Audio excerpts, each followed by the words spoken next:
এবারের ভিডিও হচ্ছে high risk pregnant উম্যানের যে পেমেন্ট করতে হয় পিএমএসএমএ ক্লিনিকে। যে সমস্ত হাই রিস্ক প্রেগনেন্ট উম্যান আসে তাদের ট্রান্সপোর্টেশন কস্ট রিইম্বার্স করতে হয় তাদেরকে ম্যাক্সিমাম 3 বারের জন্য। আশা করি বাকি তথ্য সবাই জানে। তো আমি মেন ফাইলে এবার ঢুকে যাচ্ছি। এই ফাইলে টোটাল 5খানা শিট আছে। ফার্স্ট শিট হচ্ছে আশার জিস্ট। এটা প্রত্যেকের কাছেই থাকবে, এইভাবে এটাকে তৈরি করে নিতে হবে। এখানে ইউনিক কাউন্ট হবে আশা ওয়াইজ কত আসছে তার উপরে। একজন আশা কতজনকে নিয়ে এসেছে সেই কাউন্টিংটা এখানে হয়ে যাবে। অ্যাক্টিভ পেজিস্ট এর ফরম্যাট এই জাতীয়, এবং এখানে শুধুমাত্র হাতে গোনা কিছু ক্যাটাগরিকেই ইনক্লুড করা হয়েছে, যেগুলো হচ্ছে এই জাতীয়, যেটা এর আগে পিপিআইসিডি আর জেএসওয়াই এর ক্ষেত্রে দেখানো হয়েছিল। সেই রকম ভাবে এটা করে রাখা আছে যাতে সময় এটা দেখানোর পেছনে আর না যায়। তার জন্য এবার মেন ফাইলে যাই। এটা হচ্ছে মেন শিট। এখানে প্রথমে আশার নাম লিখতে হবে।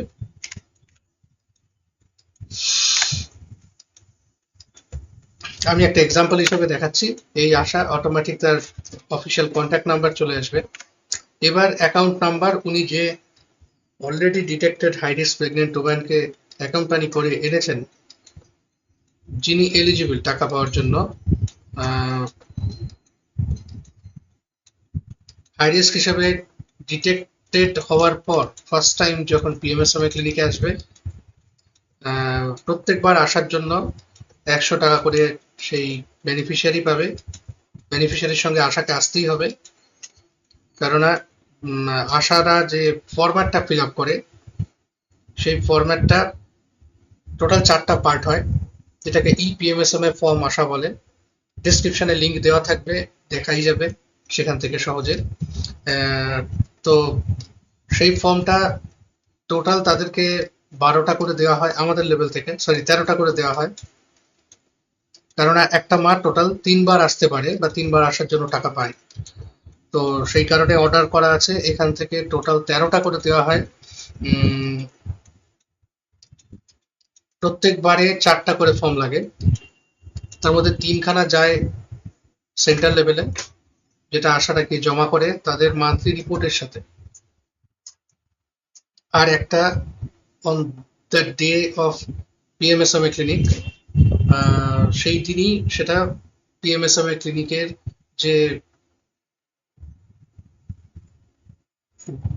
এর জন্য এনলিস্টেড এমপ্লয়ি তার কাছে জমা হয়। আমাদের এখানে কাউন্সিলর আছে, সেই কাউন্সিলরের রুমে এটা জমা হয়, বা কাউন্সিলর গিয়ে কালেক্ট করে জমা করে।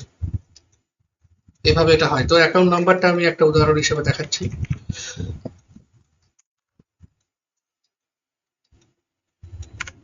এই হয়ে গেল। এবার এখানে ডেটের একটা ব্যাপার আছে।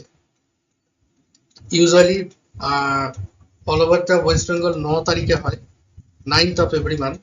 তবে কোনো কোনো মাসে 9 তারিখ যদি ন্যাশনাল হলিডে বা government of West Bengal declared holiday হয়, সেক্ষেত্রে সেটা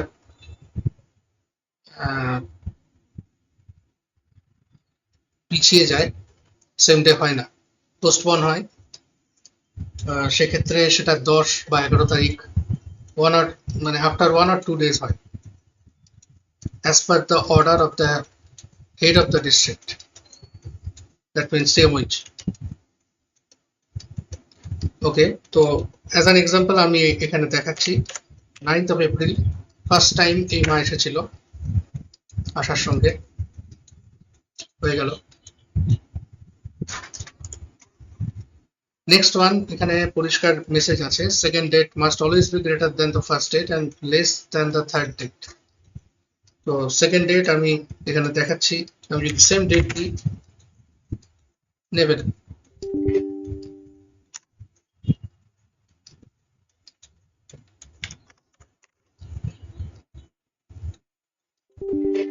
সেম মাসের ডেট দিলেও নেবে না, কারণ মাসে ওয়ান্স ইন এ মান্থ হয়।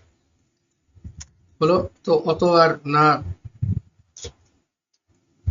ট্রায়াল এরর মেথডে না গিয়ে ডিরেক্ট যাই 9th মে। এবার সে ফর এক্সাম্পল এর পরেরটা করা হলো এরকম, এটাও নেবে না, তো সেক্ষেত্রে রিট্রাই করে এটাকে করতে হবে 10th জুন। নিয়ে নিল, এই মা টোটাল পাবে 300 টাকা। এবারে বিষয়টা হচ্ছে এইরকম ভাবে কিন্তু এই ডেটাবেস ফিল আপ হয় না, আমি যেভাবে দেখালাম। অ্যাকচুয়ালি রেকর্ডটা আমার কাছে সেভাবে আসেই না। রেকর্ড আসে ডে ওয়াইজ, এবং সেটা একটা ডেটে মাল্টিপল প্রেগনেন্ট ওমেন আসে চেক আপ করাতে, এবং তারপরে তাদের সেই ডেটাবেস কাউন্সেলরের এন্ড থেকে আমার কাছে আসতে আসতে 2-3 দিন টাইম লাগে, র্যাপিডলি হয় না। তো ন্যাচারালি 3-4 দিন পর বা 4th ডে যখন আমি এটা পাই, 13 বা 14 তারিখ যখন পাই, তারপরে সেটাকে আশা ওয়াইজ ভাগ করে বা বেনিফিশিয়ারি ওয়াইজ ভাগ করে গোছানো হয় না। প্রথম হচ্ছে, কেউ যদি এই রেকর্ডটা অর্থাৎ এই ফাইলটা মান্থ ওয়াইজ ডেভেলপ করে, তাহলে একই মা একসঙ্গে একের অধিক ডেটে উপস্থিত হয়েছে এটা হতেই পারবে না কোনো মতে। কিন্তু কেউ যদি মাল্টিপল ডেটের কালেক্টেড ডেটা একসঙ্গে এখানে এন্ট্রি করতে বসে, যেটা আমাকে করতে হয়েছিল হয়তো, বা অল ওভার দ্য ওয়েস্ট বেঙ্গলে অনেককেই করতে হয়েছিল, কারণ এই পেমেন্টটা নিয়ে একটা ডাউট ছিল, একটা ফ্যালাসি ছিল। মেইন অর্ডারটা ছিল 2022-এর 2022 সালের, সম্ভবত 2022-এর সেপ্টেম্বর থেকে চালু হবে। তারপরে স্টার্ট হলো 22 নয় 23-এর সেপ্টেম্বর থেকে স্টার্ট হবে। জেলা থেকেও ডিপিসি আসা, ডেপুটি সিএমও শ্রী, এই সমস্ত অফিসাররা এইসব নিয়ে অনেক রকম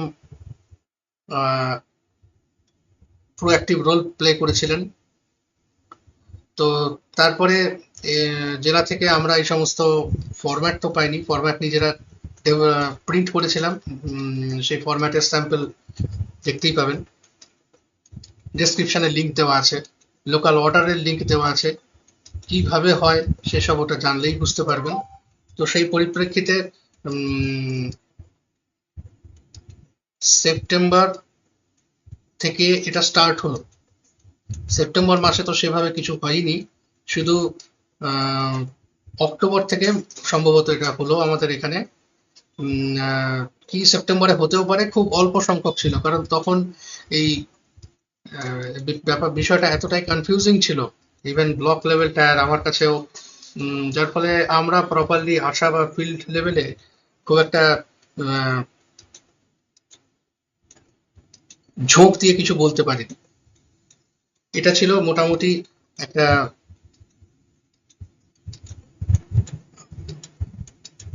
প্রিমেবল। তো এই মুখবন্ধ আর বাড়িয়ে লাভ নাই, কারণ অল্প বিস্তর সব জায়গাতে এই চিত্রটাই হয়তো বা প্র্যাকটিক্যালি হয়ে গেছে। তো এই ব্যাপারে আমরা প্রত্যেকেই একই রকম কম বেশি ভুক্তভোগী।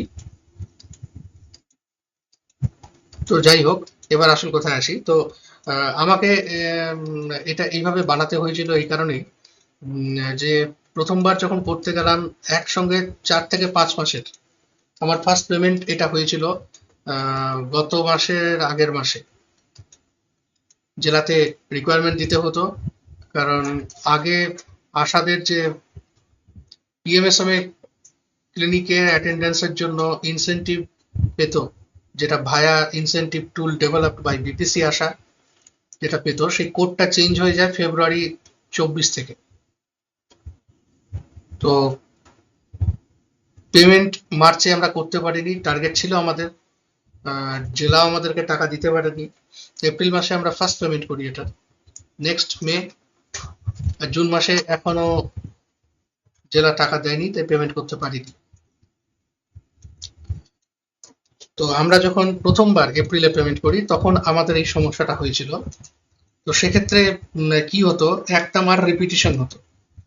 একটা মায়ের হয়তো প্রথমবার যে মাটা প্রথমবারের ফর্ম যে মায়ের 90তম বারে ফর্ম ওই একই মায়ের। তো এক্ষেত্রে একই অ্যাকাউন্ট নাম্বার দিলে যেহেতু ডেটা এন্ট্রি করবার সময় অ্যালার্ট মেসেজ দিয়ে দেয়, সেই কারণে যখনই এটা হয় এর সঙ্গে কারেসপন্ডিং যে সেল কালার ম্যাচ করে সেই সেলে গিয়ে এবং সেখানে সেকেন্ড শিটে অর্থাৎ ফর্মের সেকেন্ড শিটে on duty medical officer of PMSMA clinic তার যে রোতে সিগনেচার থাকে, first row for first time, second row for second time and third row for third time, এইভাবে। আর একদম লাস্ট শিটে যেখানে মায়ের সিগনেচার থাকে এবং ডিক্লারেশন থাকে, চেক বক্সে ক্লিক করে কততম বার সে এসেছে। তো সেই দুটো বিচার্য বিষয় থাকে, যার উপর ভিত্তি করে আমরা টাইমিংটা জাজ করতে পারি, আমরা বুঝতে পারি এর টাইমটা কত। তো কথার কথা এই একই মা অষ্টমবারের কাগজে ঘুরে এলো, এই মায়ের ফর্ম আবার আসলো, যেটা হয়তো পরের বারের জন্য, বা এটা 8-এর জায়গায় 80ও হতে পারে। সেক্ষেত্রে তখন return back to this cell এবং এই সেলের কারেসপন্ডেন্সে এই সেকেন্ড টাইম বা থার্ড টাইম যেটা ফিট হবে সেখানে বসাই। এমন তো অনেক হয়েছে কোনো মা প্রথমবারই আসলো থার্ড টাইম করে, তো সেখানেই তার শেষ। যেহেতু তার আগের থেকে আর পেমেন্ট করা যাবে না, এটা জেলা মৌখিকভাবে জানিয়ে দিয়েছিল, তাই আমরাও আর ওই নিয়ে পিড়াপিড়ি করিনি। তো মোটামুটি এই হচ্ছে ধাঁচা।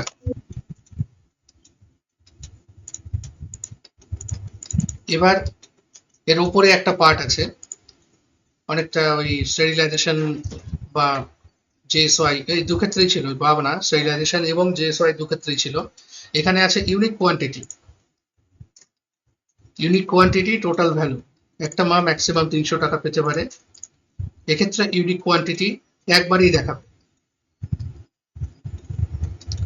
ও কিন্তু এসেছে 3বারই, কিন্তু যেহেতু ইউনিক কোয়ান্টিটি বিচার্য সেই কারণে এখানে দেখাবে অলওয়েজ 1, কারণ এই ভ্যালুর সঙ্গে এই ভ্যালু ম্যাচ করবে এবং এখানে যত টাকা হয় সেটা অটোমেটিক উঠে আসবে।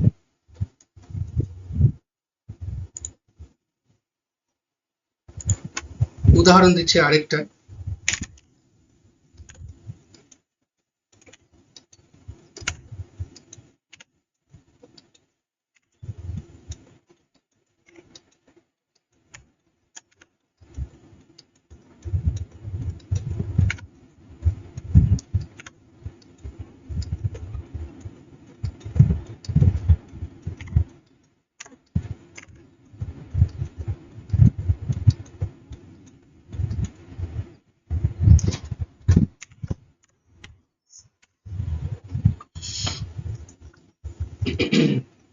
এমনও কিন্তু হতে পারে একটা মা স্টেডিলি মান্থ আফটার মান্থ এলো না, তার যে গর্ভকালীন সময় সেখানে 8 থেকে 9 মাস এমনটা ন্যাচারালি বা নর্মালি হয়ে থাকে, 8 মাস হয়তো বা। তো যেবার ও হাই রিস্ক প্রেগনেন্ট হিসাবে ট্রিটমেন্ট পেলো বা ডিটেকশন হলো যখন তার প্রথমবার, তারপরে বার দুবার হয়তো এলো না, আবার তৃতীয়বার আসলো, অর্থাৎ হাই রিস্ক হিসাবে চিহ্নিত হওয়ার পরে মাসের পরের মাসে আসলো, সেক্ষেত্রে সেটাই তার ফার্স্ট টাইম হবে এখানে। আবার দেখা গেল কোনো কারণবশত মা বা আশা দুজনেই কাগজ হারিয়ে ফেলেছে, সেক্ষেত্রে কিছু করার নাই, যে কাগজ আসবে সেই কাগজে মেডিকেল অফিসারের সিগনেচার যে রোতে থাকবে আর মায়ের সিগনেচার যততম বারে টিক করা অবস্থায় সাইন থাকবে মায়ের, সেটাকেই ধর্তব্যের মধ্যে এনে এখানে সেই ডেট অফ ক্যাম্প বা ডেট অফ ক্লিনিক এন্ট্রি করতে হবে।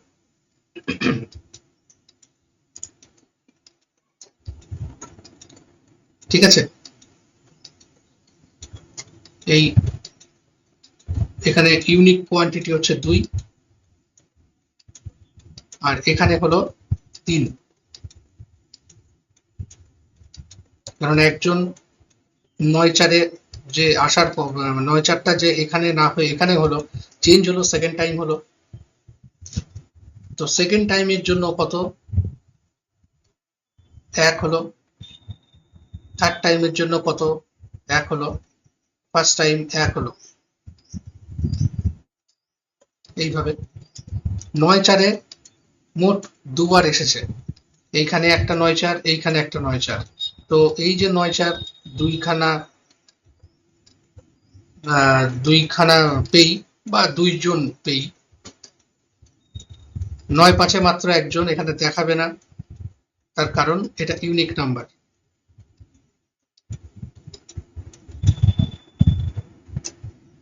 আর 10/6 এটাও একবার।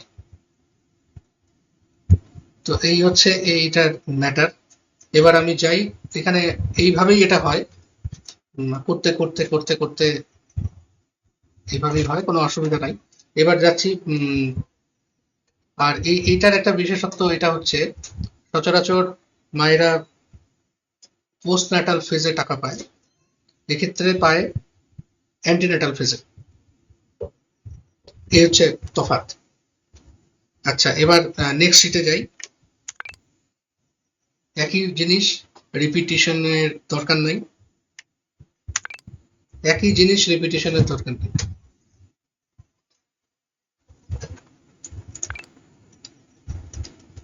এখানে যে যে আশা নিয়ে এসেছে শুধু তাদেরই এগেনস্টে ভর থাকবে, এটাকে ফিল্টার করে নিলেই বোঝা যাবে। এই দুজন আশা সঙ্গে একজন করে এসেছে, আবার একজন আশা একাধিকও আনতে পারে, সেক্ষেত্রে এখানটায় সেটা সাম হয়ে যাবে যদি একই আশা নিয়ে আসে। ব্যাস, এইটুকুই, আর তো কিছু বলার নাই। Thank you.